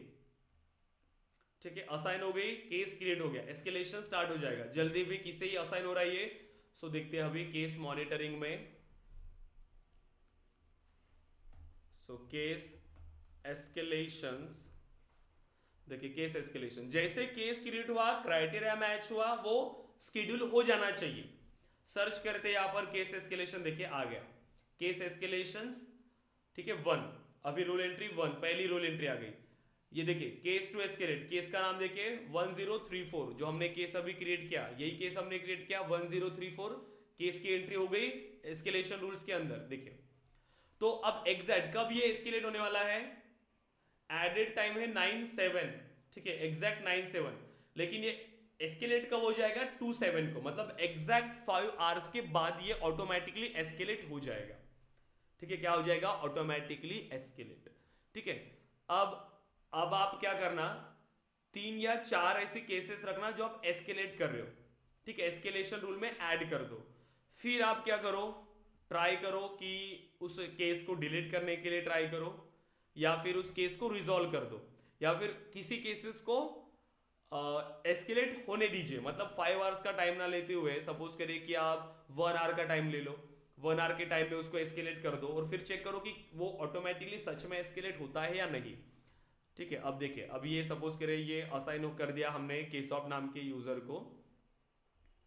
ठीक है, अब ये केसॉफ्ट यूजर इस पर काम स्टार्ट करेगा अपना, 5 आवर्स के बाद ये ऑटोमेटिकली एस्केलेट होने वाला है।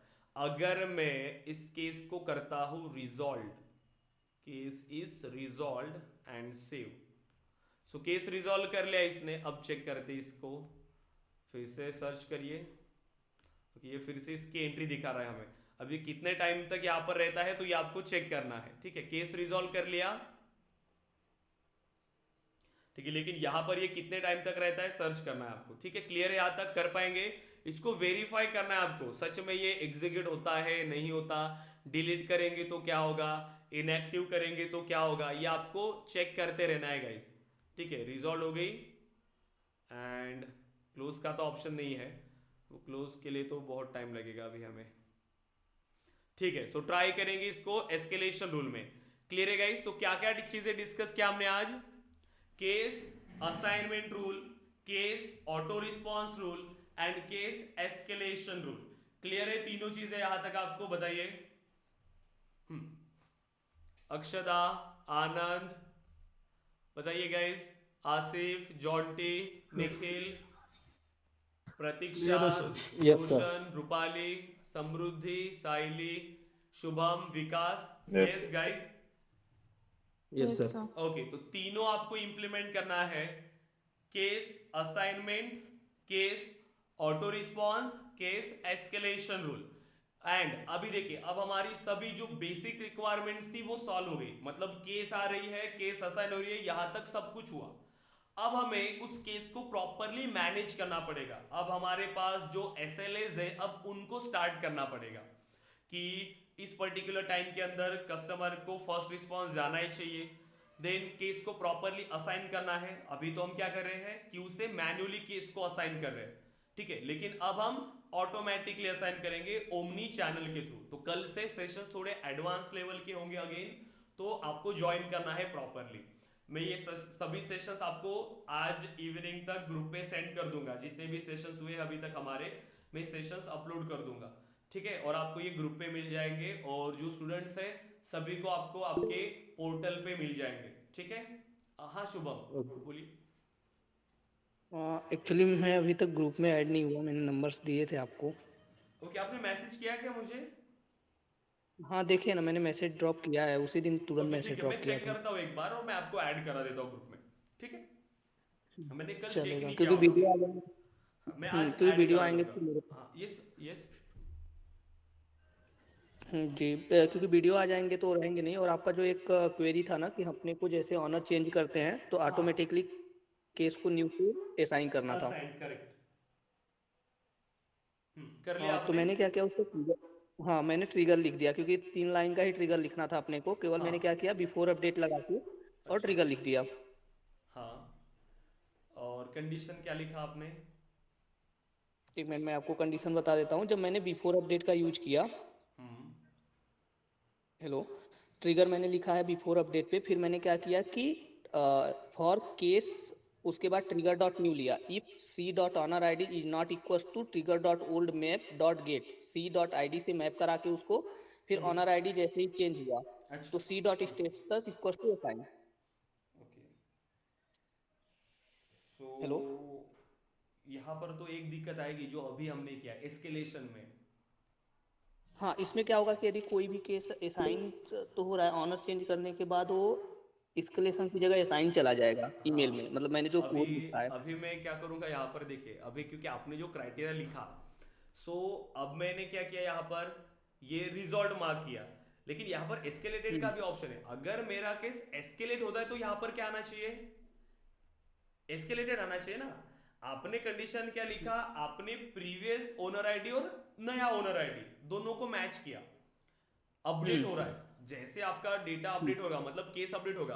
अभी यहां पर मैंने कुछ भी चेंजेस किया मतलब मेरा आपका ट्रिगर स्टार्ट हो जाएगा, यस और नो? नहीं करेक्ट। नहीं, ट्रिगर नहीं स्टार्ट, नहीं ट्रिगर नहीं स्टार्ट होगा ना। केस ऑनर के जो प्रीवियस आईडी है तो उसे नया आईडी नहीं मिल रहा ना वहां पर, फिर क्यों वो नहीं तो प्रीवियस मिलेगा? आईडी पे ही काम क्यों कर। नहीं मिलेगा? अभी कौन है यहाँ पर ओनर? केस ऑफ मतलब केस अभी ऑफ आपने केस एजुकेशन। ऑनर। जब केस हाँ हाँ एस्केलेट जी होगा, जब केस एस्केलेट होगा ओनर कौन मिलेगा?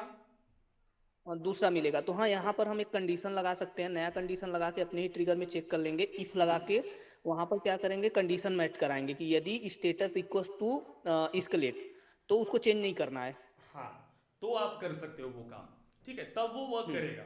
मतलब जब वो नया हो रहा है, नया है, जैसे आप एक काम करो ना सीधा सीधा, कि जब आपने वो कंडीशन चेक किया ओनर, तभी चेक कर लो कि स्टेटस न्यू है क्या उसका। ओनर चेंज हो रहा है एंड अगर स्टेटस न्यू है तो उसको असाइन करो। मतलब बाकी अगर उसके अलावा कोई स्टेटस है तो वो चेंज ना हो, वो चेक कर लो आप सीधे। हाँ हाँ, ये भी कर सकते हैं यहाँ पर। हाँ, मतलब एक लाइन का उसी कोड में हम एक्स्ट्रा ऐड कर दें, एंड कंडीशन लगा के हाँ, दोनों को चेक कर लें। राइट, तो वो कर दीजिए आप, तो उससे भी हो जाएगा का काम। बस चेक करना हम्म कि जो भी हम इंप्लीमेंट कर रहे हैं हर कंडीशन के लिए वो सेटिस्फाइड हो रहा है क्या, कि अगर इस तरीके से कोई रिकॉर्ड अपडेट हो रहा है या उस तरीके से कोई रिकॉर्ड में चेंजेस हो रहे हैं तो उस टाइम पर भी मेरा कोड प्रॉपरली वर्क कर रहा है या नहीं, बस ये वेरीफाई करना है। अदरवाइज देखिएगा, जो आपका लॉजिक लगता है एटलीस्ट उतना इंप्लीमेंट करते आना चाहिए, ये डेवलपर के लिए इंपॉर्टेंट है। हर एक चीजें परफेक्टली आप इंप्लीमेंट करो ये एक्सपेक्टेशन नहीं है। एक्सपेक्टेशन ये है कि जो आप सोच रहे हो एटलीस्ट वो आप इंप्लीमेंट कर पाओ, ठीक है। सो इम्प्लीमेंट करिए, जो भी चेंजेस आते हैं अगर हमारी रिक्वायरमेंट के बेस पे वो नहीं कर रहा है और चेंजेस कर सकते हैं कोड में, राइट? क्लियर है सभी स्टूडेंट्स? बाकी स्टूडेंट्स ने ट्राई किया या नहीं गाइस? और एक चीज और भी कर हाँ, सकते हैं यहाँ पर, एक चीज मेरे दिमाग में अभी भी ये है, जो आप मेल का बता रहे थे ना अपने को, यस, कि जैसे मान लीजिए केस इस्केलेट हो रहा है, ठीक है, तो इस्केलेशन के समय तो केस को हैंडल करने के लिए वही रहेगा कि तो मेरा मैनेजर हैंडल करेगा कि तो सीनियर टीम हैंडल करेगी, यस, एक रहेगा। जैसे P1 P2 P4 चलता है। सो अभी हम लोग क्या करते हैं कि एक नया फील्ड मैं इसमें ट्राई करूंगा, मैं नया चीज सोचा हूँ अभी बनाने के लिए, कि इसमें एक P1 P2 P4 ऐसे करके केस असाइनमेंट दूंगा। जैसे फोन से केस आया तो किसके पास रहे, मतलब प्रायोरिटी यदि हाई है तो एक केस चला गया P4 के पास, ठीक है, और P4 वाला यदि केस इस्केलेट हुआ तो वो किसके पास जाएगा, P5, मतलब जो हाई लेवल की टीम है। हाँ हाँ, तो हाई लेवल के टीम के पास कुछ ही मेल आईडी रहेंगे, जैसे 2 या 3 बंदे होंगे उस पे काम करने के लिए। करेक्ट, हाँ, तो उन 3 बंदों का मैं मेल आईडी मैप करा के उनको डायरेक्ट मेल भी ड्रॉप कर सकता हूँ कि sorry for this movement, actually this case is escalated. एक मैसेज डॉट ईमेल करके आता है एलिमेंट इसमें ट्रिगर में, उसका भी यूज कर सकते हैं क्या? उसका यूज करके डायरेक्ट मेल भी वो ड्रॉप तो कर सकते ये हैं तो क्या? ऑटोमेटेड ही होता है ना डायरेक्टली, उसको जरूरत ही नहीं है हम्म। वो ट्रिगर लिखने की जरूरत है। ये डायरेक्टली जो आपने इंप्लीमेंट किया ना एस्केलेशन रूल्स में वगैरह, यहीं पर ऑप्शंस होते हैं हमारे, यहीं पर हमारे ऑप्शंस होते हैं। सो एस्केलेशन एक्शंस में अगर आप जाओगे तो यहीं पर इतने सारे ऑप्शंस हैं, यहाँ से चेक करिए। नोटिफिकेशन टेम्पलेट देखिए, नोटिफाई यूजर्स, अगर नोटिफाई केस ओनर को भी करना है उसे भी कर लो। ओके। तो हम मतलब मल्टीपल चीजें ऐसी है जो इसमें ऑलरेडी इंप्लीमेंटेड है, लेकिन जब हमें टेम्पलेट्स हमारे पास होते हैं तभी, अदरवाइज सेम टेम्पलेट हर जगह पर अगर हम सेंड करेंगे तो हम खुद कंफ्यूज हो जाएंगे, इसीलिए हम इन ऑप्शंस का फिलहाल यूज नहीं कर रहे। लेकिन इनकेस अगर हमारे पास अलग ऐसी अलग रिक्वायरमेंट आती है, यही पे ऑप्शंस है हमारे पास, कोड लिखने की जरूरत ही नहीं है, राइट? अलग अलग टेम्पलेट भी बना सकते हैं, मतलब अपने लिए हाँ, यदि ऐसा कुछ है, इतना यस, रिक्वायरमेंट यदि क्रिटिकल बनाते जा रहे हैं, थोड़ा सा एडवांस लेवल में टेम्पलेट बना के उसका यूज कर लेंगे। करेक्ट। और आगे जाके जब हम इंप्लीमेंट करेंगे एंटाइटलमेंट एंड माइलस्टोन आगे है। और तो जो आपने अभी कहा कि अगर कोई सपोर्ट एग्जीक्यूटिव केस पे काम नहीं कर रहा है तो पहले उसको ही वॉयलेशंस की ईमेल्स जाते हैं, वो भी ऑटोमेटेड होते हैं कि आपने अभी तक इस पर काम स्टार्ट नहीं किया, प्लीज इस पे काम स्टार्ट करिए, वॉयलेशन हुआ हाँ है, तो वो भी ईमेल्स ऑटोमेटेड है, तो ट्रिगर लिखने की जरूरत ही नहीं है। बहुत सिंप्लीफाई किया हुआ यहाँ पर, सब कुछ यही से मिल जाता है हमें, बस पता होना जरूरी है गाइस, ठीक है? सो इस पे जितना टाइम आप दे सकते हो ना, जैसे ये एक पेज पर आ गए हम लोग, तो जितना टाइम आप दे सकते हो एक एक चीज को, ठीक है, इससे करेंगे तो, और ट्राई करना कि यहाँ पर करूंगा तो क्या होगा, फिर यहाँ से ऐसे करूंगा तो क्या होगा, इससे चीजें पता चलती है हमें। कभी कभार क्या होता है कि हम चले जाते हैं आगे आगे, लेकिन उसमें पता नहीं होता कि एक ऑप्शन हमारे पास, इतना सा ऑप्शन था, उससे ही हमारा काम हो सकता था। तो ये चीजें जितना टाइम आप दोगे उस पेज पर, अगर इस पेज पर आए जितने ऑप्शन है क्या क्या है नहीं समझ में आ रहा है, गूगल करो, उसके बारे में कुछ आइडिया ले लो, तो आपको कंसेप्ट और अच्छे से क्लियर हो जाएंगे, वो पेज आपके माइंड में पूरा आ जाएगा, तो आपको ज्यादा फिर क्लिक्स भी याद हो जाएंगे, जल्दी जल्दी आप फिर एक्शंस को परफॉर्म कर पाते हो इंडस्ट्री में जब आप काम करोगे तब, ठीक है? और इसके लिए मुझे लगा कि ट्रिगर ना लिख के एक चीज और कर सकते हैं, मतलब जिन लोगों ने यदि ट्रिगर नहीं लिखा है तो एक हाँ, चीज और ट्राई कर सकते हैं, वर्कफ्लो रूल में असाइनमेंट रूल। तो ये अपने को ट्रिगर भी नहीं लिखना होगा। किस में? असाइनमेंट रूल होता है ना वर्कफ्लो में, हाँ, वर्कफ्लो और फ्लो से भी कर सकते हैं असाइनमेंट रूल का यूज करके। वर्कफ्लो और फ्लो में असाइनमेंट रूल कैसे? असाइन होता है ना, मतलब जैसे हम लोग असाइन करते हैं कि क्या होगा, कंडीशन मैच करा के हाँ, असाइनमेंट, उसमें असाइनमेंट का यूज करेंगे तो उसमें कंडीशन मेट करा लेंगे, case owner ID equals to, जैसे मैंने ट्रिगर में हाँ, मैप वो कराया तो अभी कि वो केस। तो वो तो आपके हाथ में है कि आप क्या यूज कर रहे हो। सेम एक्शन को परफॉर्म करने के लिए मैंने आपको कहा ना, चाहे वर्कफ्लो यूज करो, प्रोसेस बिल्डर यूज करो, फ्लो यूज करो या ट्रिगर यूज करो, और प्रैक्टिस के लिए तो चारों यूज करोगे तो भी बेटर रहेगा। और ट्राई करो कि सभी में प्रॉपरली वर्क कर रहा है या नहीं, जितना ज्यादा प्रैक्टिस करोगे वो सब आपके लिए है इंपॉर्टेंट, राइट? क्योंकि मैंने सेल्स और सर्विस पे मैंने काम किया है, तो ये हाँ, सब चीजें मैंने पहले से इम्प्लीमेंट कर रखी थी। अच्छा अच्छा, नहीं, यही इंपॉर्टेंट है गाइस, क्योंकि जब आपको काम मिलता है तो एटलीस्ट आपको आइडिया होगा। अब कंप्लीट तो आपको याद नहीं रहेगा जब आप इंडस्ट्री में काम करोगे, हो सकता है कि आपको काम मिले या ना मिले इस पे, लेकिन इंटरव्यू पे भी आपको क्वेश्चंस आ सकते हैं। सपोज करिए कि नहीं उनको नहीं, ऐसा ऐसा डेवलपर बहुत चाहिए कम जो होता है। सर्विस पर काम करना है, उनको एक प्रोजेक्ट है उनका अभी सर्विस क्लाउड पर उनको जरूरत है, तो वो ज्यादा क्वेश्चन सर्विस क्लाउड के रिलेटेड पूछेंगे, ऐसा रहता है। तो बस हमें रेडी रहना एक्चुअली है। हम्म, जब आप मैंने जितने भी फ्रीलांस के प्रोजेक्ट उठाते हैं ना, जब नए नए प्रोजेक्ट आपको मिलते हैं तो ये सब रूल बहुत मतलब पहला इम्प्लीमेंटेशन उनका यही रहता है। हाँ यदि करेक्ट। सेल्स पे भी काम करें या सर्विस पे भी, जो नई इन्वायरमेंट रहती है ना, जैसे नई कंपनी का ओपनिंग है या नया कंपनी है, हाँ अभी हाँ। स्टार्टअप कंपनी है, हमने फ्रीलांस का प्रोजेक्ट उठाया है, जिन्होंने स्टार्टअप के लिए फ्रीलांस बंदे को हायर किया है, तो हम्म अपने को पहले यही मिलता है कि मुझे ऐसा ऐसा एस्केलेशन रूल चाहिए, केस असाइनमेंट हम्म। चाहिए कि सामने से हमारे पास सपोर्ट आ रहा है, तो ये बहुत इंपॉर्टेंट करते हैं वहाँ पर। तो बेसिक चीज़ें ही चीज़ें हैं गाइस, लेकिन प्रैक्टिस करना होगा, इजीली आ जाता है, लेकिन प्रैक्टिस ज़रूरी है। बस क्लास में अटेंड किया, उसके बाद फिर हमने प्रैक्टिस नहीं किया तो दिक्कत जाएगी। बाकी स्टूडेंट्स का तो मुझे ऐसा लग रहा है। क्योंकि ग्रुप पे कोई टास्क नहीं मिल रही है गाइस किसी का भी। अभी तक हमने इतनी सारी चीज़ें इंप्लीमेंट किया, सेम पैरेलली आप इंप्लीमेंट करते जा रहे हो ना। जैसे आज हमारी ये टास्क हो गई, तो उसको आप घर पे जाके इंप्लीमेंट तो कर रहे हो एटलीस्ट गाइस। विकास, समृद्धि, ये समृद्धि आपका क्वेश्चन था ना? एक मिनट, हाँ चैट बॉक्स पे आपने दिया था। ओके हाँ, रिकॉर्डिंग में आपको शेयर कर दूंगा। आप ग्रुप में हो समृद्धि? हेलो, हाँ समृद्धि, आप किसी ग्रुप में हो क्या हमारे? ओके ठीक है, तो जिस भी ग्रुप में हो आप, जितने भी हमारे ग्रुप से, मैं हर ग्रुप में एक ये कर दूंगा, ठीक है, वीडियो शेयर कर दूंगा। लेकिन अगर आपको नहीं मिलता है इवनिंग तक, तो एटलीस्ट मुझे मैसेज कर देना आपकी किस ग्रुप में हो, या फिर पर्सनली मैसेज कर देना, फिर हम आपको शेयर कर लेंगे। क्योंकि मल्टीपल ग्रुप्स है, अभी बहुत सारे ग्रुप्स है। अभी आप कौन से ग्रुप में है तो पता नहीं। हम ज़्यादा ग्रुप से मैं मैसेज नहीं कर रहे। जितने ग्रुप में मैंने अपडेट किया था उतने ग्रुप में मैं मैसेज कर रहा हूँ ज्वाइन करने के लिए। अभी आप कौन से ग्रुप में है तो नहीं पता। सो मुझे एक मैसेज कर देना, उस ग्रुप के अंदर भी करेंगे तो भी चल जाएगा। सो उस ग्रुप में मैं फिर शेयर कर दूंगा, ठीक है? ओके गाइस देन, ठीक है। सो इतना पार्ट इंप्लीमेंट करिए। कल का सेशन काफी इंपॉर्टेंट है, एंटाइटलमेंट एंड माइलस्टोन। सो कल सभी स्टूडेंट्स प्रेजेंट रहेंगे, ठीक है? ओके गाइस, सो काफी ज्यादा लेट हुआ है आज। ओके गाइस देन, सो आप लोग डिस्कनेक्ट कर सकते हैं guys then. Thank you. Sir recording थोड़ा जल्दी शेयर कर हाँ दो ना। मैं आज किसी भी हालत में आपको कर देता हूँ विकास, ठीक है? मैं आज कर देता हूँ। Okay sir. चलेगा, थैंक यू सर। या बस थैंक ऐड यू। करके रिकॉर्डिंग शेयर करिएगा, नहीं मेरे तक नहीं पहुंच